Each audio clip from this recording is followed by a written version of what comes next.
So, I know your favorite rapper, J. Cole.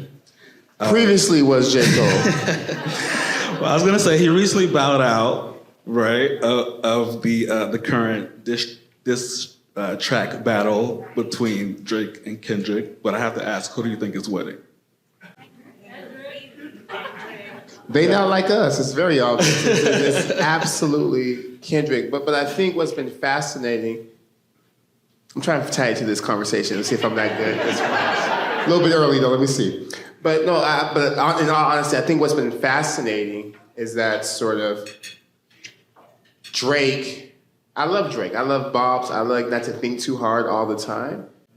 But Kendrick has been able to really capture the zeitgeist and sort of even change popular perception. Like 2 weeks ago, Drake was Drake. And now today, he's a pariah. And I think the lesson for all of us here is that things that seem crystallized or in stone can change very quickly with some leadership, with some narrative, with some messaging, with some examples. I think that's the work. That was good, right? You saw And I think that's what makes me excited about things like employee ownership or even guaranteed income, that the paradigms we have are like the Drakes. Like, you think they're immovable, but you just take somebody with a new narrative, with some maybe facts. I don't know if Kendrick's saying the truth 100%, but with an example of what's better, what could be, and with a pointed critique of the status quo, and then everyone's mind shifts. Like, oh my gosh, yes, it can be different. Oh yes, that is kind of crazy. Or yes, we can do better. So thank you, Kendrick. Yes, thank you for not like us. But on that topic of hip hop, a lot of it is centered around economic mobility, right? And I'm curious how you related to those themes coming up in Stockton and how it influences your work today. Yeah. Even in this conversation about hip hop, particularly in the last decade, there's been increasing conversation about ownership. Like, I'll never forget listening to my wife play her Beyonce, and she said, "Pay me in equity." I said, "What does that mean?"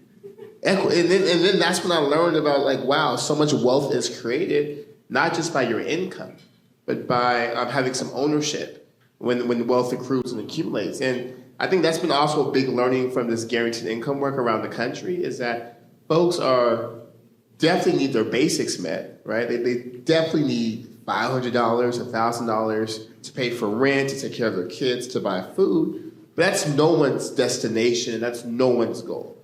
I've been up and around this country speaking to 60 pilots of folks, LA County, St. Paul, Richmond, Virginia, et cetera. And I didn't hear one person say that the $500 or the $1,000 was a goal. They said it's a bridge, but the goal was always wealth.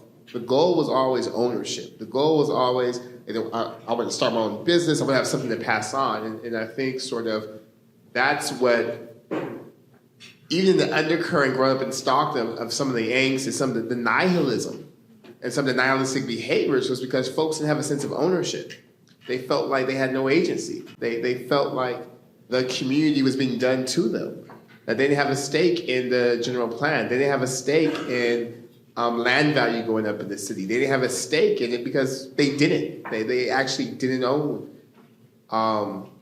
anything. So I think in the same way, all the data around employee ownership talks about sort of how having ownership gives a sense of dignity, a sense of pride, but also a real stake in the game. I think that's what helps explain some of the dysfunction, some of the nihilism, and some of the problems, is that folks don't feel connected, folks don't feel invested, folks don't feel like they have a piece of ownership in their government, they have a piece of ownership in their company. But more importantly, it's really about having a sense of ownership of the future, that you have a role in shaping the future, and you benefit if that future gets better, instead of feeling like everything's being done to you and you really have no agency in the matter.